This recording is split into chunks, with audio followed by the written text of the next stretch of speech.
Okay, maybe we'll just slowly start. So I'm really excited to have Professor Maaike Bleeker, Professor in Performance Studies and Technology from Utrecht University with us today. And Maaike has played a really incredibly important role in this project, particularly during its inception. And you know, there's a few people in my life as an academic where I sort of meet somebody and I have sort of a half-an-hour chat and I have the work of the next 5 years cut out for me.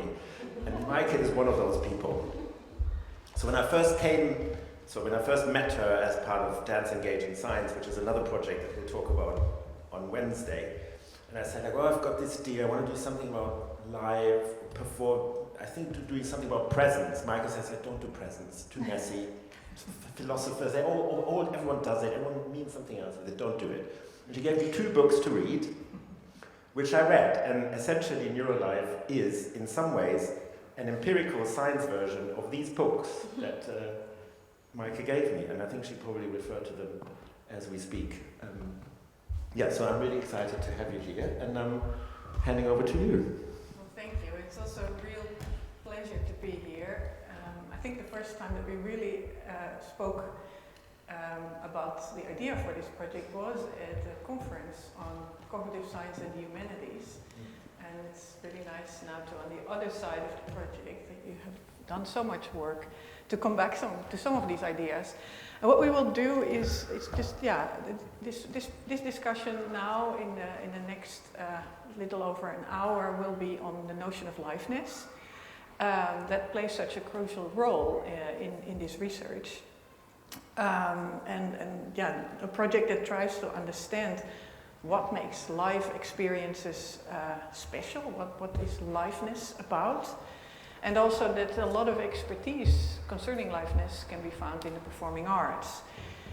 So that's a bit what we will be speaking about, and also what then does this project bring to what the performing arts already know, or what does it take from the performing arts and bring somewhere else, or how do we do research with these methods from cognitive science.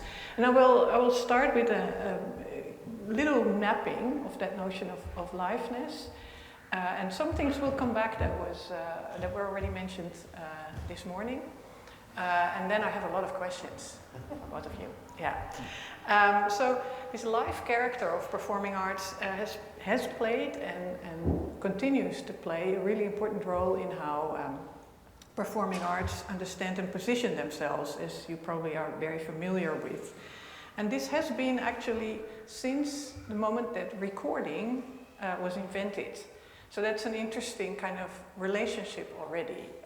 So since the early 20th century, performance started to distinguish itself as live from, for example, film, which is also a way of performance, of course, but is not live.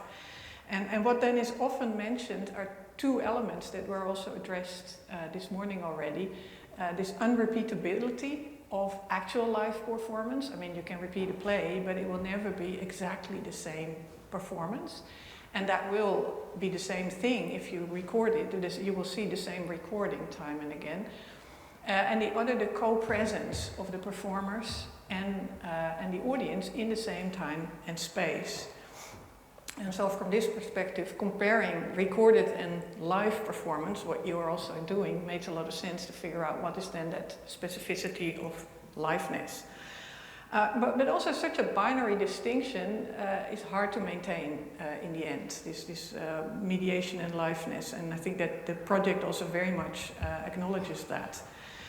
Many have pointed out that liveness and mediation are mutually dependent. And first of all, already liveness only exists at the moment that you also have mediation. So they're kind of, entangled with one another.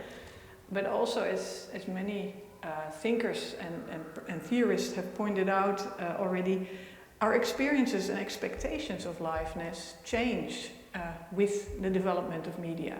We get a very different sense of what is actually a live event and what makes it intensely live, or what does that? I mean, there's these examples of a lot of live performances now using contact mics, like what I'm now doing, and people experience that as a more intense live experience, whereas actually me screaming to the back of the room would be more the live experience and not the mediated experience.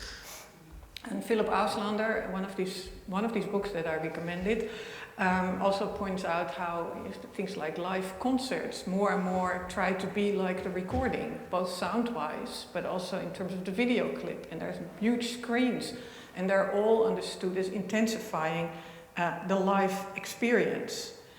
And you have also these notions as live recording or live broadcast. You can see that they're kind of not opposites there anymore, but they describe a particular characteristic of types of recording. And the project, I was really interested in one of the first publications also that I read of the NEUROLIVE project, with this distinction between physical liveness, the performance here and now, and social liveness, about experience it together. So these are also, you could say, two different aspects of liveness in a performance situation. And in traditional theater, they were both at the same time. But there's also a lot of theater nowadays where it's only one of them, or things start to shift. Last Saturday I attended Gob Squad's Anybody Home?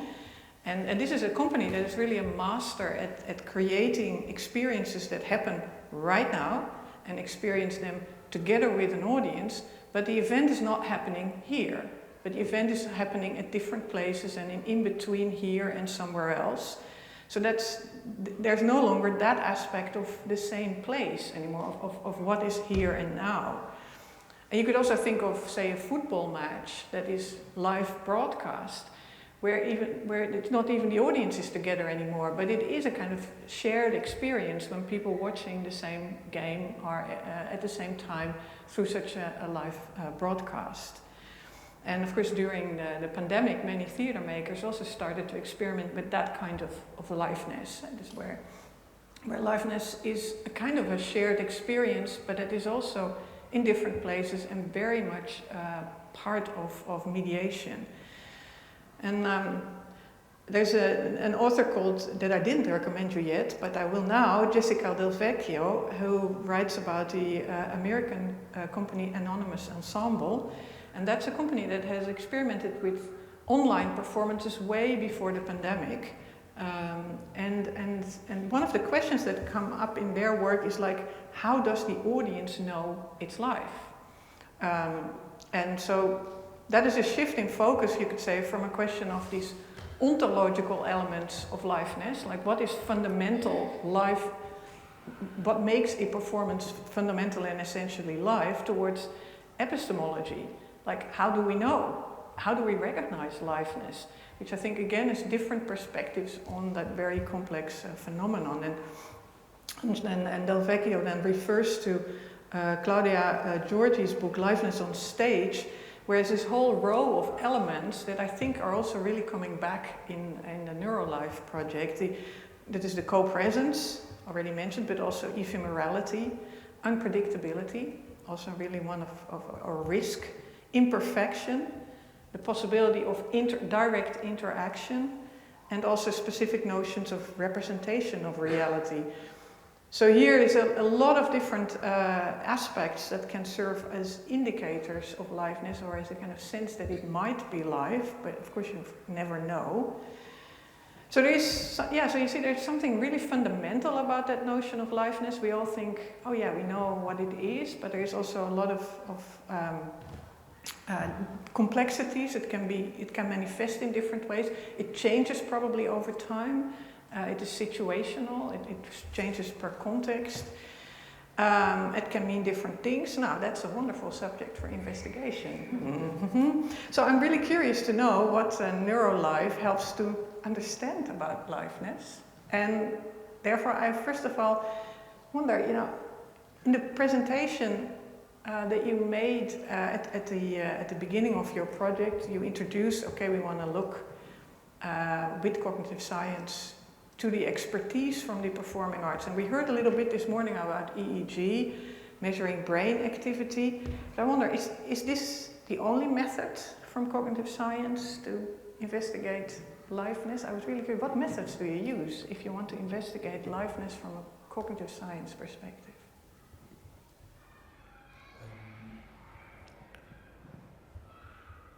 Well, you could use any method, but I think the choice of methods comes from the fact, quite practically, like what can we take into the theater, and that limits it a lot. Yeah. So I cannot go, I cannot study liveness in an fMRI scanner, although there are studies now. There's one where sort of a person lies in these scanners, and then there's outside in a different room someone playing piano, and the person playing piano gets projected and brain activity of a sort of the amygdala, which is sort of one area of the brain, gets sort of a visualization of that activity over time, and they're supposed to improvise to highlight or to manipulate the activity that they're seeing, and that then is sort of, it's actually scandalously published in a really good journal, which I'm really frustrated about, but that's sort of like, it talks about liveness as sort of being co-present with another person. I go like, what? But yeah, so in short, I digress. The fMRI is not really good at it because you couldn't take it into the actual context of the performance. And EEG you can now take, since 3 or 4 years, is good enough to be taken into the performance context. So is heart rate, or these sorts of little sensors and physiological sensors. So that's essentially, in addition to self-report, what limits what we can do, and eye movement sensors, which we haven't talked about, but we'll talk about tomorrow. So those sensors we have, and those are portable, and those we can take into the space, and that's why we're measuring liveness them. So it's not so much a conceptual choice, but a choice of what is available. We would like to use everything we can. But if you say, well, I can measure liveness, what do you then actually measure? Well, that's a really good question. So I don't think we can measure liveness directly. I think what we measure is the impact that the live performance context has on other measures. So, for example, sort of this delta band synchrony we thought about earlier, that is a form of a measure of, if we interpret it as some kind of entrainment to the movements of Seke and the context and the sort of, or the combination of all the elements of a performance, and you can't necessarily easily deconstruct which element is the most important one. But what we see is that what the live performance context does, it both heightens the sort of synchronization among the audience, so it aids the synchronization, but it also aids the desynchronization. So the dynamic changes that presumably are choreographed as a work become more dynamic in a live performance context. So it's not really a direct measure of liveness, but we see, to use another word from another performance, the snakeskin of liveness in this modulation of engagement or brain synchrony. And how did you get the idea to start measuring then brain synchronization? Because I mean, if you want to measure something, you need to first know what you're going to measure. That's kind of a. And how did you get to that? That's based on previous work. So there is quite a lot of literature, or mostly fMRI, that looks at movie watching, and so the sort of like different movies. Often people watching it alone in a scanner or so, and then the measure that is being used is a measure of synchrony. And the reason for that is also quite practical sometimes, because as we said earlier, normally in experimental, because these signals, EEG, fMRI, they're very noisy and they're very tiny. So in order to see anything, you need to show people the exact same thing hundreds of times. And then in averaging across these, you see something. And back in the early 2000s, this guy Yuri Hasson invented a different method, which is based not on averaging multiple trials of the same thing, but by looking at how similar people's brain activity responds over the course of one long stimulus. And that then gives us a way in to study if we think about non-reproducibility. So we can not repeat a dance performance, but we can make it long enough to have enough data to do that over time. Mm-hmm. And then you compare that between live and not live? or how does that become a sign for life? That's where I'm really curious. Yeah, so you compare it between live and not live. So you take it between people. I mean, there's two ways you can do it. Either you have a group of people watching the live show and then a group of people watching a recording, which is what we did for detective work. But you can also do it differently in a sort of more, the correct word is within subject way. So you could have a performance, and that again is sort of the third performance, snakeskin, where part of the performance is live and then a section is pre-recorded and shown on a screen. And then we go back to live, and then you have it in the time course of the live performance where there is a switch between co-presence and not co-presence. And so is it then so that you designed these two different iterations in this different way to see if that gives different results? Or, I mean, once you had the whole performance live and the whole performance recorded, and then you also work with partly recorded, partly live. So these are different experimental designs. Yes, different experiments, but ultimately you want to find the same thing. So you want to show that there is a difference between live and recorded, but that's surprisingly hard to show as well. So, for example, the effect of video editing, which we saw in the sort of cinema thing, messes with this effect. And one explanation for that is, and I guess you could argue that, is that what the camera does, hi Anna, what the camera does or what editing does is, and you can probably think about film in this way, is sort of it mimics what you would normally do if it was live. You know, so if it helps direct attention to the things that are important at any given moment in time. Normally, because your eyes are much more complex than a camera, you can zoom in and zoom out, you can do all of these things that a video can't do. But editing compensates for that. And so if you compare an edited to an unedited video, you see that the edited video is more similar to the live performance than the unedited one. So there's different ways, and that I think goes back to your notion that liveness has different elements. So you can create it. It's not necessarily inherent to a performance. You can mimic the effect of liveness through technology, or even heighten it. Right. So those kinds of findings fit with that. That's an interesting complication, yeah. Matthias, you reflected, I remember I think it's a recording on the website also, where you mentioned, but it also does something to the performance that we are measuring.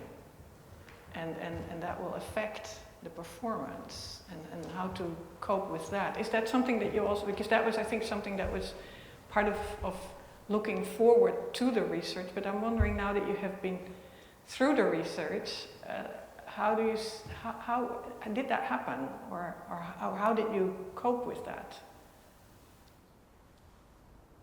Yeah, so I have my perspectives on that from all the different commissions that we've had. Then also, maybe for the different artists, they would have their experiences of that too. But I think, from my perspective, what's happened across the project is lots of really different iterations of that. So lots of really different degrees to which the presence of measurement has been particularly noticeable, say also from an audience perspective, in the context of the performance.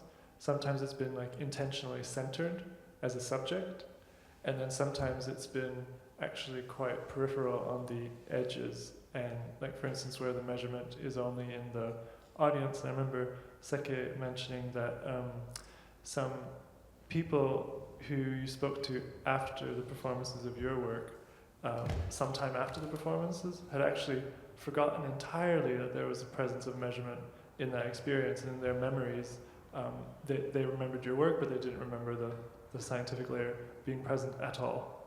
And so probably they weren't participating in the measurement themselves, because they would have remembered a half an hour of their life when they were getting, gel injected in these little electrodes, and how much earlier they had to arrive before the performance. But for an audience member who is not necessarily participating themselves, it's possible to just entirely forget.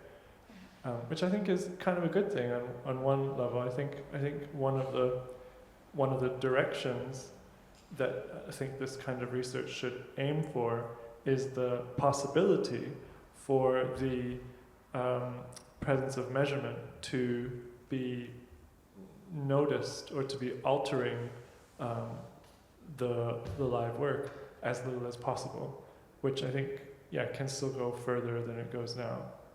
Then the other extreme probably is snakeskin in the wild, Doug Kennel-Hill's work, where really measurement is explicitly an artistic subject matter. Yeah, I think that is also an interesting. I can understand both sides, but an interesting choice also. Yeah, given the whole insight that anyway measurement will impact the phenomenon that we measure, so that you might think about ways of making that part of the phenomenon itself more explicitly even. Now, I wonder if that has been something that you considered in the project. I think it is definitely considered in Snakeskin in the Wild. I think our approach, maybe somewhat naively, was just like let's try. Let's try and let's see with each of the commissions. Like let's enter into this. Let's see what happens. Let's see how it seems to work with each work. Yeah, but then definitely there were times when the measurement encroached too far for the artistic work, and so that definitely also happened. And was there any iteration that for you was particularly successful in this respect, or do you think that this was, or where you think that would be a road to further continue? Or for you, I don't know, you? I think there would be really different definitions of success for that. Absolutely. So I don't really see one work as more successful than another in that particular regard, but I like the fact that they found different solutions. And for me, what would be more successful in the long run is having a broader range of choices in terms of the equipment. I would love for there to be all kinds of EEG possible, or different kinds of measurement, also that performers could wear that just wouldn't inhibit and wouldn't even be seen. Then I think there would be, that's a very, very tall task, to propose. But the technology in principle, or in my imagination, the technology could still go much, much further. And in kind of because then you describe the possibility of making the technology as unnoticed as possible. Is that right? Yeah. Would that for you also be the way to go, or?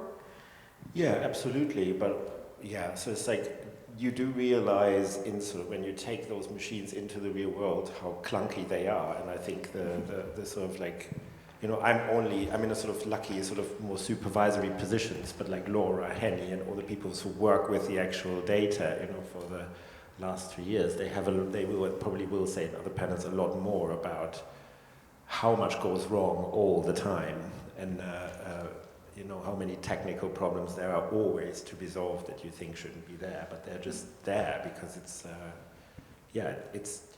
not as advanced as the sort of wider public might think, which the media is helping with that too. But so the things we can actually do are very limited.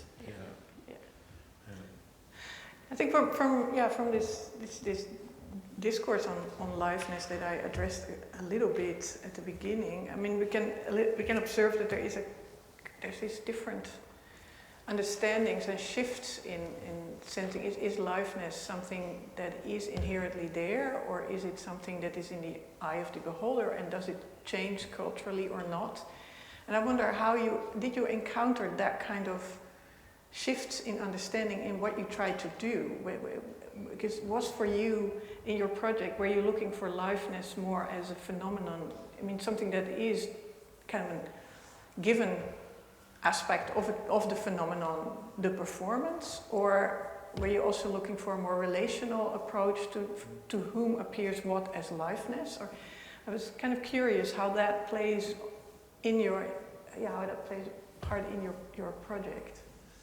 I think we haven't really looked at much of this construction of liveness, like giving people different, sort of like looking at what do people perceive as live, because that's experimentally also really difficult to do, to sort of create a space where it's really unclear as to whether it's live or not. There's quite a tall order. I think also because we're working so closely together with artists, I think one thing that has definitely sort of taken on a more and more important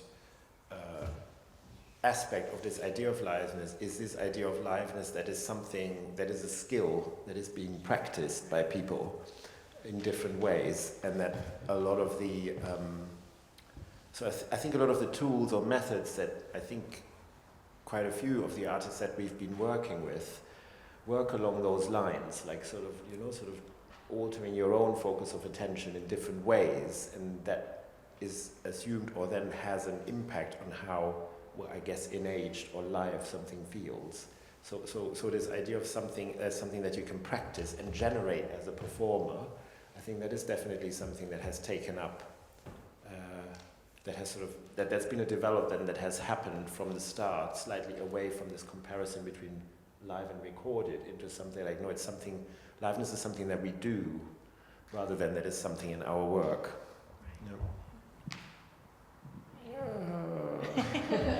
Different opinions. Yeah, kind of. So maybe if I just try and start with the thing about performer skill that you were just saying, Guido. So definitely I think that comes very much to the fore about the sort of, the way that performing artists are drawing on a lot of very sophisticated skill, which often comes from a very long duration of practice, to be working in liveness in particular ways. And I would see that as being not so much about generating liveness, but about working within the condition of liveness in particular ways, and in ways that are like sort of sustaining a particular kind of, I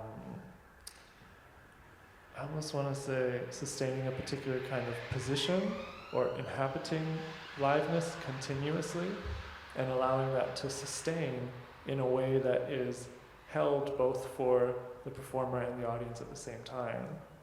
And so this idea of liveness as an environment that has particular affordances, and then the degree to which maybe different aspects of those affordances are held in such a way that they are engaged and sustained.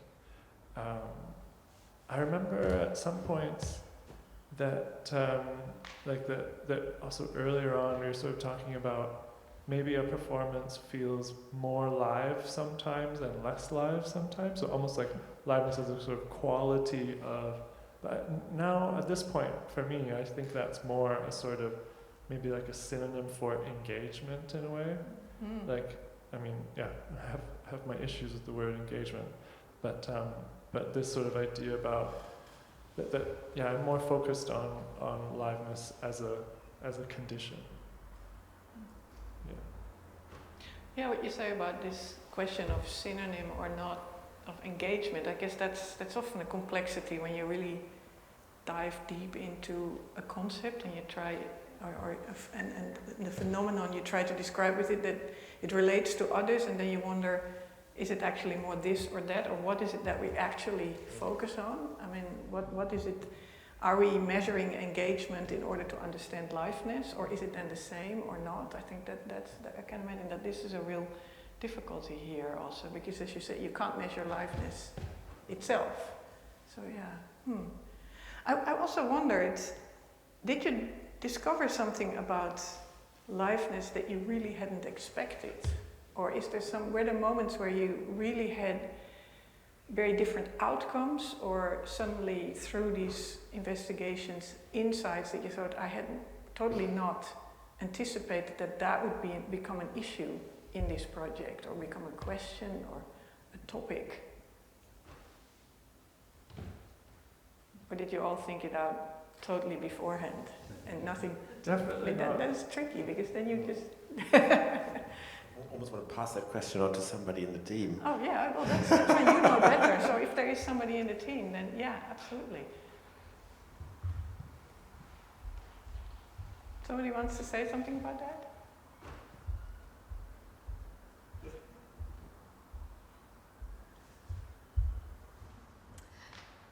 Yeah, in detective work and in the analysis that was done afterwards, I think I wasn't expecting the science to show so explicitly that an audience member, we will talk about this in the next panel, but that an audience member could be engaged and confused at the same time.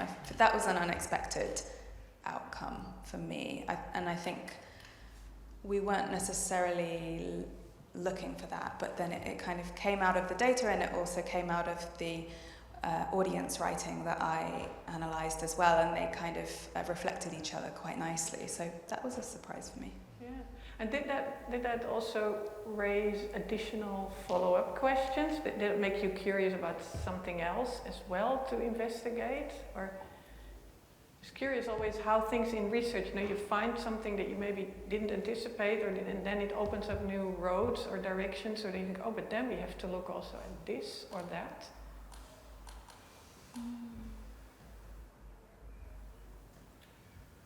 I think I have to say, I think our initial plans were quite good. Tricky thing to say, because then you only found what you already were looking for. I think true. Yeah. No, I think. I think one thing. I'm not sure how surprising it is, but I guess. One thing that I didn't expect is to see this relationship between prior experience and liveness. No, that's something that I didn't anticipate. So what became clear in the process is and that's for detective work, and we haven't looked at this for others, but that sort of experience with an art form sort of kind of diminishes the differences between different formats. So let's say if you know a lot about dance, then it becomes less important whether you see it live or if you see a recording, or because somehow through imagination you compensate, you know what it's like anyway. You can watch it on a screen and it's still so, oh yeah, no, I love this, So whereas if you know nothing about it at all, then sort of the live context really adds something because it's so much richer, and it, I guess, helps you more to engage with something that otherwise might be perhaps tricky, or you just wouldn't go there, you wouldn't get it, And I'm also thinking that there's a sort of social learning happening in that process. So in experiencing something that you're not familiar with an audience, and just to see the focus around you, why is everyone so quiet, or why is nobody laughing, or why is everybody laughing, sort of there's also learning happens from other audiences in that process. So then there is, this indeed is this connection to particular types of attention, directing attention in particular ways.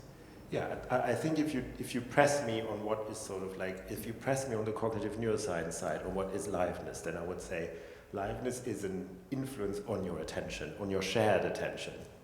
So, so it's the process that analyzes sort of attention, and it's the sharing of attention with others. And that relates to, I forgot the word now, maybe it'll come to me back to later, but it's sort of that's actually, that goes back to theatre again. So I can't quite know the sort of notion of theatre as a collective effervescence, that's the word I was looking for, which sort of comes up in that literature.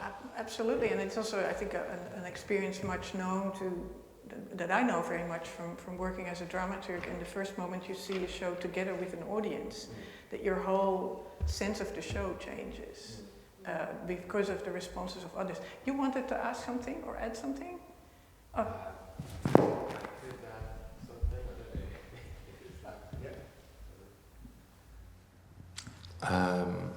Not so much on the effervescence, but I think on Saturday we were discussing in the workshop. I think this connects to what you're talking about here in terms of maybe audiences being informed on some level or having prior experience.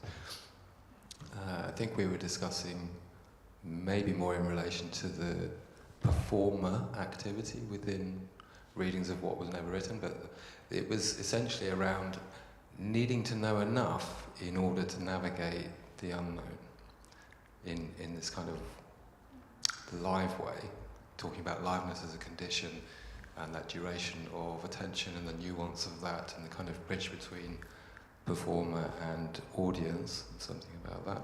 And I just feel like today, hearing these things described, I feel like I'm connecting that in relation to, you know, different types of audiences in terms of how informed or how much prior experience they have of an art form and what that then, the impact of that on that engagement, if that's a word, I suppose. It's not really a question.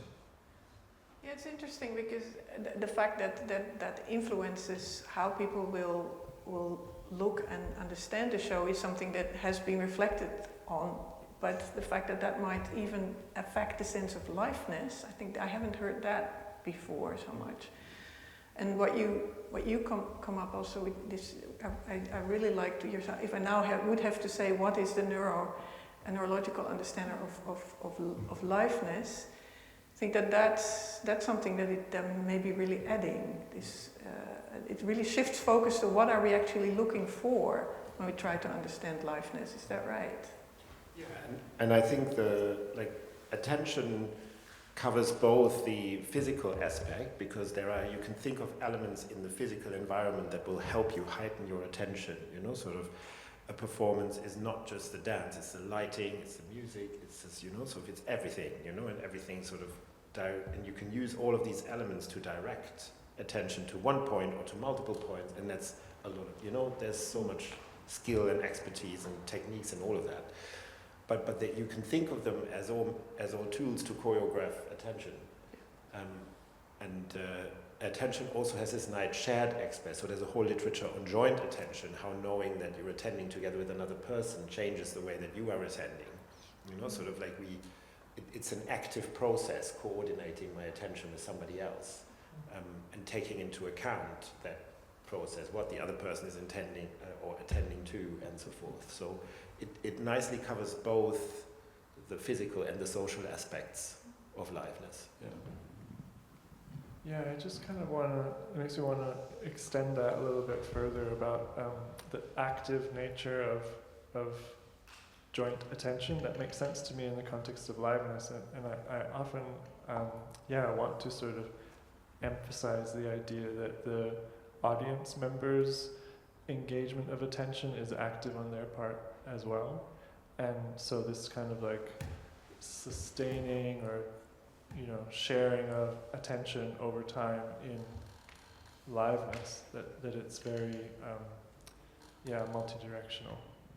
That feels important. And then it's related to something that comes up for me about sort of like lenses or sets of expectations that different people in different moments might apply to their experience of a performance. So these sort of like frames almost that someone might come to an experience of a live performance with a particular frame that relates to things like, is this one way? Like, am I an audience member who is expecting for something to be delivered to me that I receive? Or do I somehow have an implicit, do I arrive with a sort of implicit expectation that this will be something two-way, that I will be meeting it and it will be meeting me, and I will be actively engaged with my attention just as the work is actively engaged with its attention. So these sort of like differences in expectations of those kinds of conditions, I think, can create very different experiences and meetings of attention or lack of meetings of attention. I wonder then, this, because what we now get to is a very close connection between this liveness, this whatever liveness in the end might be, and attention and expectations. And then I wonder, how do we see that connection? Is it that liveness results from giving attention and having certain expectations, or is the live event that what triggers the attention and raises the expectation? Or how is the connection between them? Is liveness something that makes that happen, makes attention happen, or sets the stage for attention? Or do we get a sense of liveness because we invest that attention and because it is triggered? And so it's a bit maybe a chicken and egg question, but I'm curious how you, because if you want to start measuring these things, I guess you need some hypothesis about what does what to what. Yeah, I guess it's both. I mean, you can have, again, so the terms would be, so you distinguish in that literature between endogenous attention and exogenous attention. So let's say if I have a flashing light somewhere in the corner, your attention will go to that because of the stimulus. But I can also deliberately decide to put it elsewhere, you know, so it has both of these elements. And again, you can probably think of many of the tools as doing a bit of both, you know, sort of like, again, that there's probably ways which are then artistic, which are sort of implicit, or which are just, you do it and that's just how it works. But there's sometimes you work with one thing, and I imagine, and other times you work with another. I guess that's a question to the artist, really.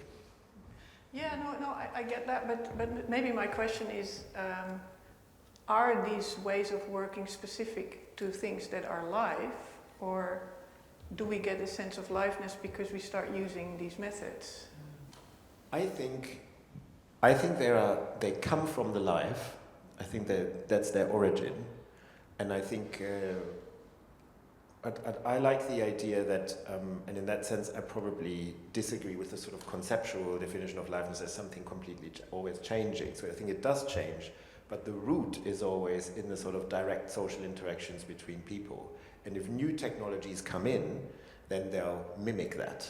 And then they become something else, maybe, but like, you know, sort of, I don't know enough about it, but from what I understand, you know, when film first came on, it was sort of a lot more mimicking the live theatre, and then it became its own, its own medium, and now it's the reverse, because film is the dominant art form, now theatre imitates film, you know, but I would still say, just as with editing, like editing mimics, I would be happy to claim that, you know, to the extent that editing mimics attention that you would normally produce by yourself, or, you know, so that would be guided by what's happening in a live performance context.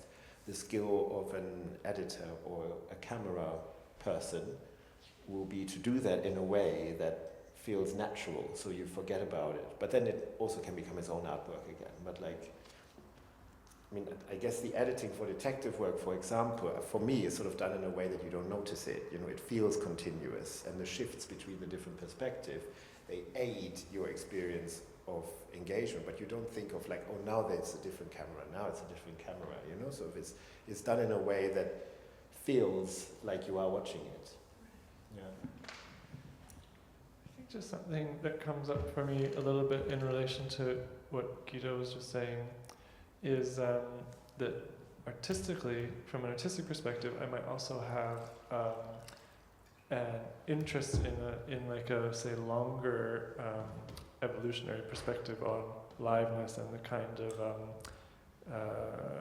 embodied capacities that are at work in liveness, or the embodied experiences that are engaging in liveness, that are, say, mediatized technology in terms of like timeline, and it just, for me, there's a link there with interest that I think Guido has definitely picked up on in, you know, several of the artists that we've worked with and other artists in the field who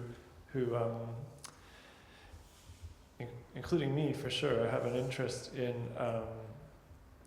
so when Guido, you mentioned this, when you pick up on sort of like the ritual-like elements of some of the works, and these kind of references to wanting to imagine these like longer histories of different types of live experiences that predate mediatization, and so for me, there's part of my perspective is on liveness, is thinking about this sort of like my bodily being, and how the sort of evolutionary my perceptual capacities and also the sort of social ways of engaging, they have actually longer histories than mediatization itself. Like, so there's something about that. And so would you say that maybe the notion of liveness comes up because as a kind of other of mediatization, but what it describes is a much older phenomenon? Is that where you? And that we should more look at that history? Yes, partly that, but also that I guess it's the sort of language arrives because of the sort of historical need arriving to distinguish liveness from mediatization, but the embodied capacities have longer histories. Absolutely. And that maybe the liveness is modulated, as you were saying, in relation to different media and contexts and times. So that would also suggest maybe also looking back more, and a different type of research project is complementary. Yeah, could imagine, because of course you see that more often, that a new development like mediatization then makes something visible that was there before, because it's not that, a difference starts to can be made, and then you start to see things, and then you look back and think, oh, but then we come to realize more, and we start to see more that needs more attention. Yeah. Is such a historical approach, is that something that you would consider, looking back at other notions of liveness, or what might be liveness before media? Yeah, I guess in all the papers that we write, we refer to that. So we go back to, not historical, so I go back to evolutionary biology then. Right, yeah. So I say, sort of like performing arts, it comes from, this notion of a theater and an audience, that's all quite new, but what's not new is somebody doing something for you, or someone,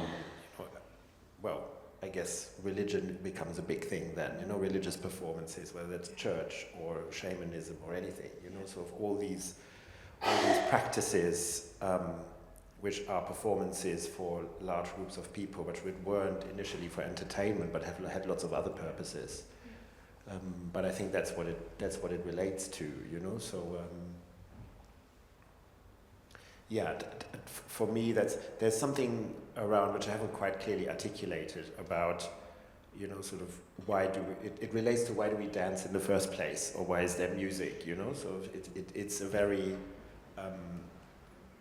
and especially in comparison to language, sort of language is very good at, because it's so much more, language is so much more precise for communication than dance or music are. So why didn't we stop the moment we had language, stop doing dancing and music, because it lost its point as sort of communication?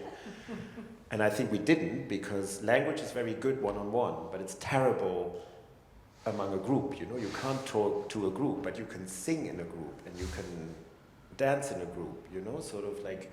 And I think that's the sort of, for me, that's the most compelling evolutionary biology explanation of why we still dance and do music and didn't stop. It's because it has a social function in social learning among a group of people. So we can, if I go and see a performance and everybody laughs it, I can learn, I guess, maybe that's how you learn what British humor is. How else would you learn it, So it's like you attend you look at lots of comedians, and you look at when other people laugh, so it's like that's the way, so it's not intrinsically funny. You know, I'm German, I don't laugh. You know? There's no way of understanding it if you're not British. been That I agree with socialized, that. Yeah. My social learning mechanisms in live performance, I only laugh when people fart. So, you know, So then, yeah. Does that mean that you could say that your interest in liveness is to a certain extent interest in what else happens in performing for a group than the language? Yes, so I guess what I'm saying is the live performance context and this sort of like learning from other people is like the performance provides a context where learning from others can happen in a collective environment rather than in a one-on-one environment, which is the sort of moment. Yeah. Are there more questions from you? Feel free to ask whenever things come up. I guess I feel that we're very much dominating this. Yes, please. There's the mic. I'm just thinking about this query about direct measures of liveness and whether it's a context versus a condition or I'm getting like a social aptitude. And I'm wondering if a metric for that would have to be, or it should be, bidirectional. So audience with performer, and like if that is in some ways a more accurate depiction of like the epiphenomenal or the sort of query that we're getting at.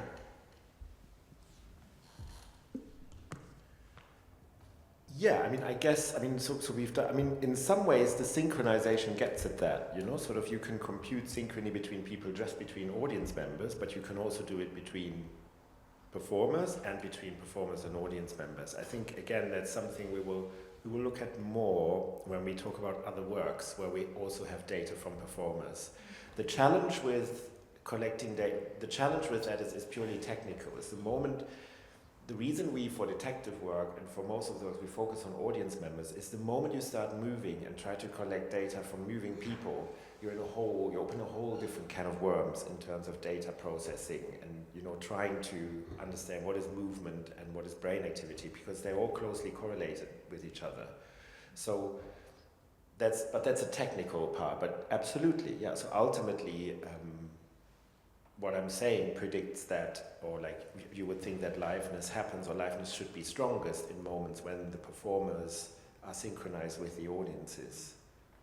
Like that should heighten your experience.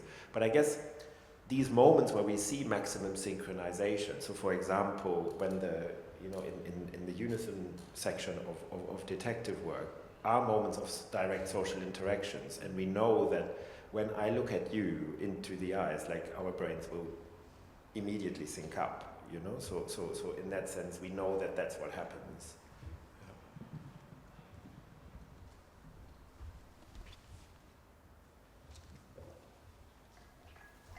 There's a question over there.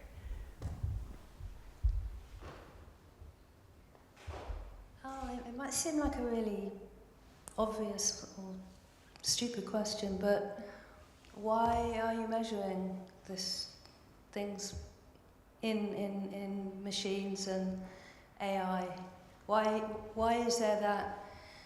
It's a bit like a priest or something, like between, you know, God and the congregation or something. Why do you need that? Because obviously in, I don't know, performance, stand-up comedians, whatever, there's an incredibly sophisticated to and fro in how things are being adapted. You know, people are laughing or crying or getting bored, and the performers are adapting in real time, even if it's a choreographer, in the speed and the delivery. And there's a lot of nuance, you know, which maybe goes way back to baby development and, you know, attention, and when it's too much and when it's not enough. And those things are very dispersed but very specific in a way that's maybe very much more complex. I suppose I just worry about this machine taking the place of that nuanced sensibility, if you like. Yeah, I don't think of the machines taking the place, but I think you can only ever, sort of get a sliver of anything, sort of like I'm not claiming, even in this context, which is sort of as complicated as neuroscience in terms of real world as applied as it gets, I don't claim that we're covering everything or that we're sort of,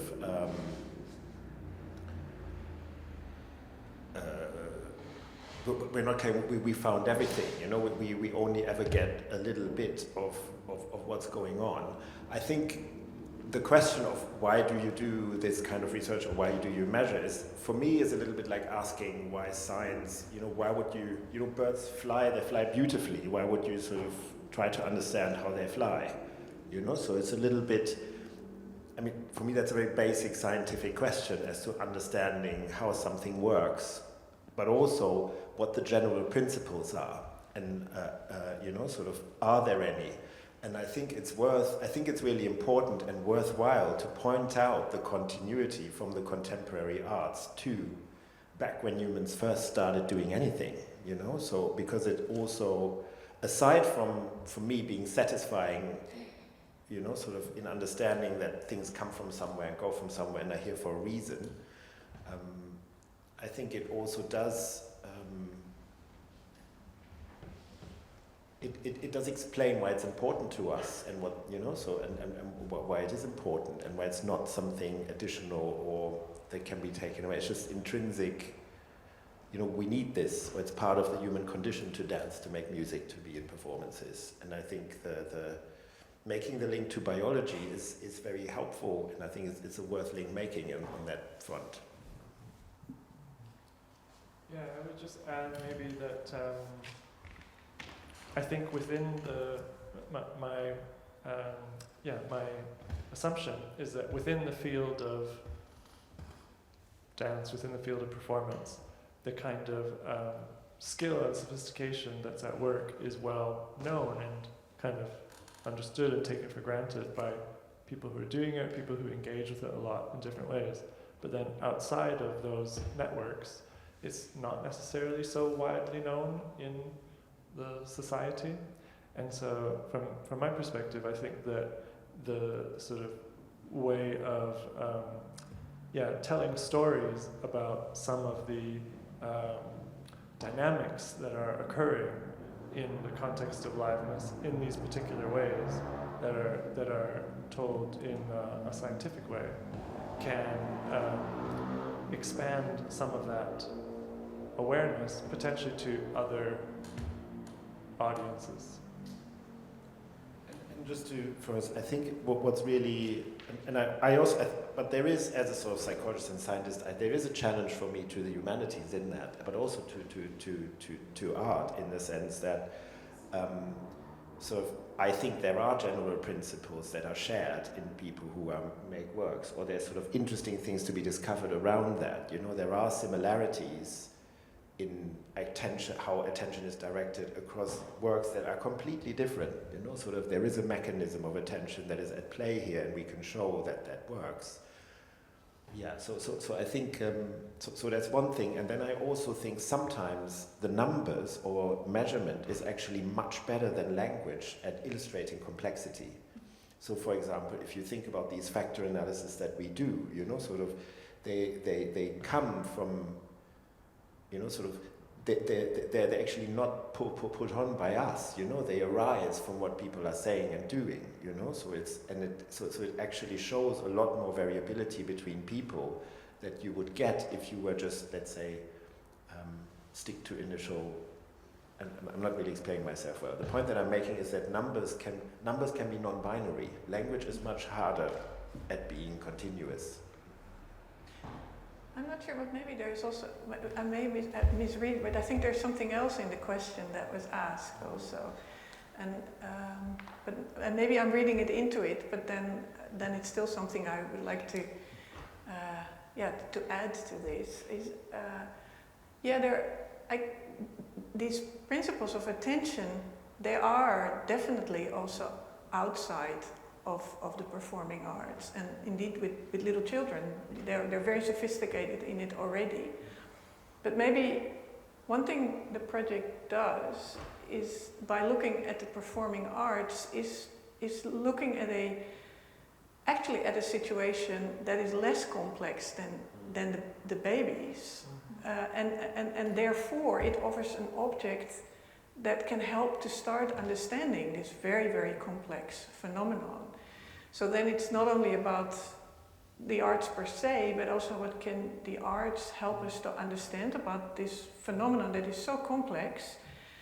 And then the advantage also of the arts is that the persons who are in the arts can be your co-researchers, and babies cannot in that way be your co-researchers.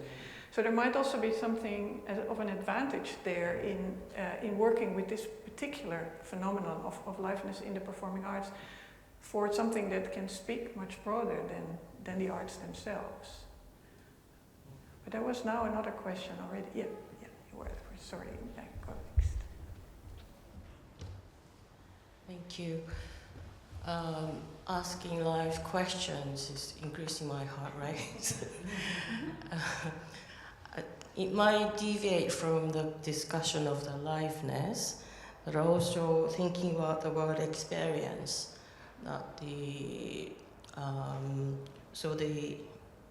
experiencing live event or anything live, and then you take measures, and after that experience of being live, what happens to the brain after? So there are lots of accumulated live experiences that might start to shift some aspect of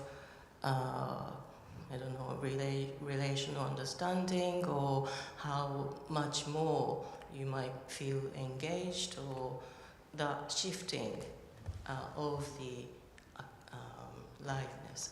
And I was also wondering if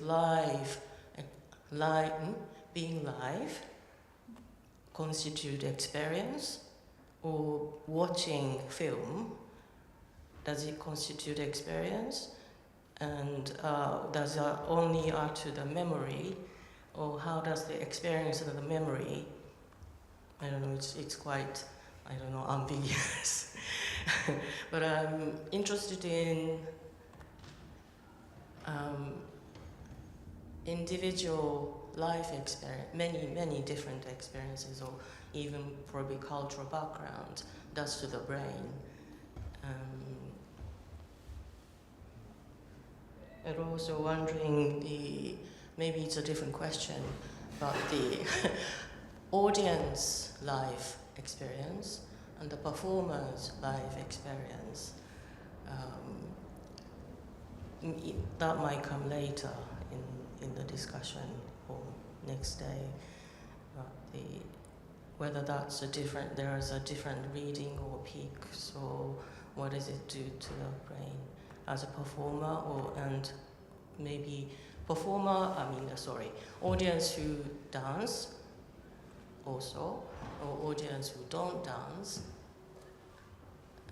watching live. Yeah, I think that goes back to the question of experience that we had. So it's to the point that I made earlier, that your prior experience with live events of other art forms will make it easier for you to perhaps simulate or sort of imagine what the live event is like. So I think that's one element. I think the other quick answer to your question about memory is that sort of Henny talked about this, and Laura as well in the work. So the moments that have these highest moments of brain synchrony are also ones that are commented upon afterwards, so they're remembered better, and that's sort of been shown before with videos as well. So there's definitely a relationship between live experiences and memory for events. Sort of like live events are more memorable or more than other things, and particularly even more so now, where live events are also rarer than you know, watching things on your screen or on TV, you know, so they stand out more. And that's the sort of past, that happens after the event has happened. And all questionnaire studies on live events are essentially memory for liveness, not actual liveness. Or maybe put it differently, that one person, if one person was repeatedly tested, then will the result of the waves or some responses will be a bit different? Does it ever develop? We haven't done that, and it's hard to do. I mean, I would love to stage all the works for the next coming years, sort of like every year, to sort of do that kind of study. That'd be great. But I think generally, so other studies that have done that with sort of simpler stuff, like paintings or so, you can do that. They find that there are huge differences in how different people experience the same artwork. But your own experience of the same artwork remains remarkably consistent over many, many years. So people don't change their experience that much. As of course, taking into account how much you know and that you grow your knowledge, but like the experience of one specific artwork doesn't change that much over time. What came up for me in response to some of the things you were saying was just that I guess a kind of complication beyond the sort of boundaries of the research and the way that we have done it, and like this sort of like longer time scale, but it also made me think about sort of complicating it a bit in terms of I guess ways of thinking about engagement, and memory, because I definitely have had some experiences in my history of being an audience member, of attending performances where I have really sort of had a problem with the work, or it's pushed me in particular ways, or I was really not engaged. And then those particular performance experiences, in some cases, have had the biggest impact on me, and have stayed with me the most, or have like changed my direction hugely. But I think I definitely didn't have a sort of conventional or easy kind of relationship to engagement when I was having that particular experience.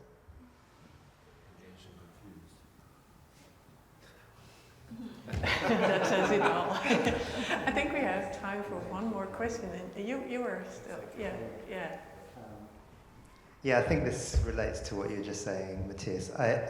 When we were doing detective work, I had this strange feeling that I wanted to do a good show and make a good show and do a good performance, but I also felt like even if we did a really bad one, it would still be very worthwhile because there was the experiment happening.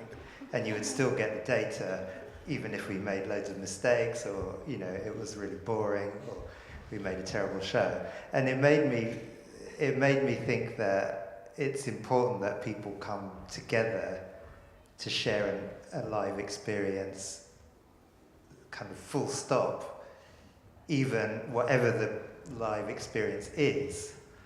It's somehow there's something about communing and gathering for something that's happening only once.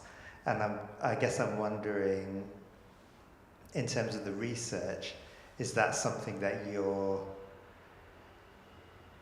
looking at or finding or trying to show or prove, or what's the relationship between the research and that idea that live encounters are kind of good, like per se?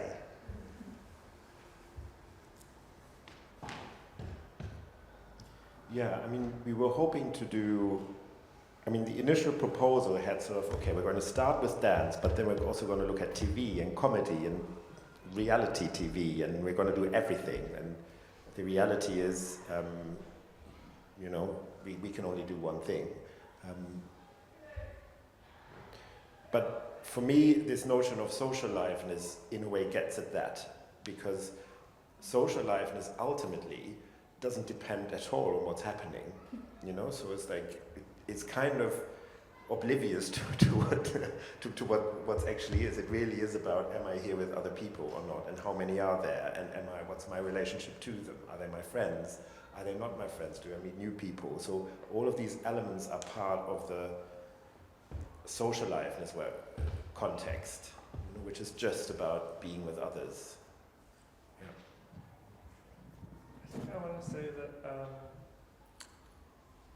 yeah, I find it really important to advocate for liveness and also to advocate specifically for dance.